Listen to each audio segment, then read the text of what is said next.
तेज कर दिया है, क्योंकि एनएमओपीएस की तरफ से 1 मई को दिल्ली के जंतर मंतर पर एक बड़ा कार्यक्रम करना है, क्योंकि कर्मचारी अपनी मांग को लेकर सरकार के सामने अपनी आवाज को बुलंद करने वाले कर्मचारी लंबे समय से पुरानी पेंशन बहाली की मांग कर रहे हैं, लेकिन सरकार की तरफ से कभी एनपीएस तो कभी यूपीएस जैसे सिगूफे लाए गए हैं। वहीं जब कर्मचारियों का विरोध देखा गया है यूपीएस के नोटिफिकेशन जारी होने के बाद से, तो सरकार यहां तक कह रही है कि यूपीएस में संशोधन कर दिया जाएगा, लेकिन यहां पर कर्मचारियों का यही कहना है कि उन्हें संशोधन नहीं चाहिए। कर्मचारियों की एकमात्र मांग पुरानी पेंशन है और सरकार को पुरानी पेंशन बहाल करनी ही पड़ेगी। इस तरह की फिलहाल तमाम बातें चल रही है और इसी बीच में एनएमओपीएस की तरफ से जो रणनीतियां बनाई गई उस हिसाब से सारे काम किए जा रहे हैं। हर एक राज्य में कार्यक्रम किए जा रहे हैं, आंदोलन किए जा रहे हैं और इसी कड़ी में देखने को मिला कि हरियाणा, बिहार, महाराष्ट्र के साथ साथ मध्य प्रदेश में भी 20 तारीख को एक संभागीय बैठक की जाती है। संभागीय बैठक में 1 मई को होने वाले कार्यक्रम को लेकर तैयारियां की जाती है और कर्मचारियों के बीच में रणनीति बनाई जाती है कि आखिर 1 मई को किस तरह से कर्मचारी दिल्ली के जंतर मंतर पर पहुंचने वाले हैं और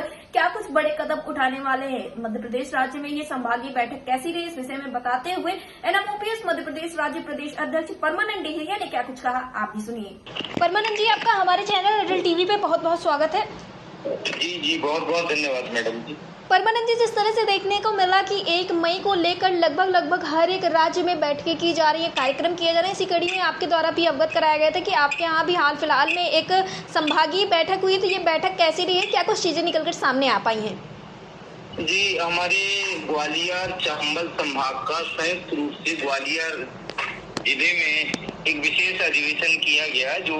1 मई 2025 को अंतर्राष्ट्रीय मजदूर दिवस के उपलक्ष्य में आदरणीय विजय कुमार बंधु जी के नेतृत्व में एक विशाल धरना प्रदर्शन दिल्ली के जंतर मंतर में किया जाना, उसी की तैयारी के परिप्रेक्ष्य में और किस मुद्दे को लेकर था, तो वो हमारी प्रथम नियुक्ति दिनांक से सेवा अवधि की गणना के साथ और पुरानी पेंशन का था। जी परमानंद जी, जैसा कि देखने को मिल रहा है कि भारी संख्या में कर्मचारी दिल्ली पहुंचने वाले हैं और अपनी मांगों को लेकर सरकार के सामने आवाज उठाने वाले हैं। इसी बीच में खबरें ये भी निकलकर सामने आई हैं कि कई सारे राज्यों में अब यूपीएस में संशोधन की बात कही जा रही है, लेकिन कर्मचारियों का अब भी यही कहना है कि अब उन्हें कोई संशोधन नहीं चाहिए, पुरानी पेंशन ही चाहिए।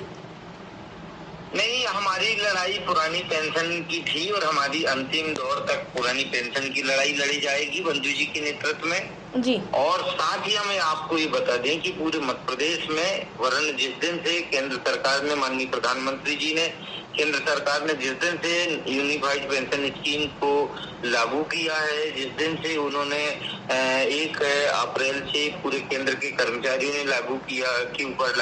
है, तो हमारे केंद्र के कर्मचारी उसे आप नहीं कर रहे हैं, नाम मात्र के कर्मचारी उसमें ऑनलाइन आवेदन भर रहे हैं और पूरे मध्य प्रदेश में ये जो है यूपीएस के खिलाफ बड़ा आंदोलन है, आक्रोश है और बहुत कर्मचारी असंतुष्ट हैं और वो 1 तारीख को अंतर्राष्ट्रीय जो मजदूर दिवस है, आप देख लीजिएगा पूरे भारत से, समस्त प्रांतों से बहुत संख्या में देश के जो कर्मचारी अधिकारी हैं, शिक्षक हैं, वहाँ उपस्थित होंगे और वो अपनी आवाज को बुलंद करेंगे, माननीय प्रधानमंत्री महोदय के समक्ष अपनी पुरानी पेंशन की मांग वो रखेंगे। इसी बात को लेकर के हमारे मध्य प्रदेश के समस्त जिला मुख्यालयों में, ब्लॉकों में, तहसीलों में और संभाग स्तर में छोटी छोटी मीटिंगें हो रही हैं और सब लोग इस बात का संकल्प ले रहे हैं। कल भी हमने संकल्प लिया गया हमारे ग्वालियर संभाग में कि हम अपनी अंतिम दौर तक पुरानी पेंशन की लड़ाई को लड़ेंगे। जी परमानंद जी, एयरटेल टीवी से जुड़ने के लिए धन्यवाद। जी बहुत बहुत धन्यवाद।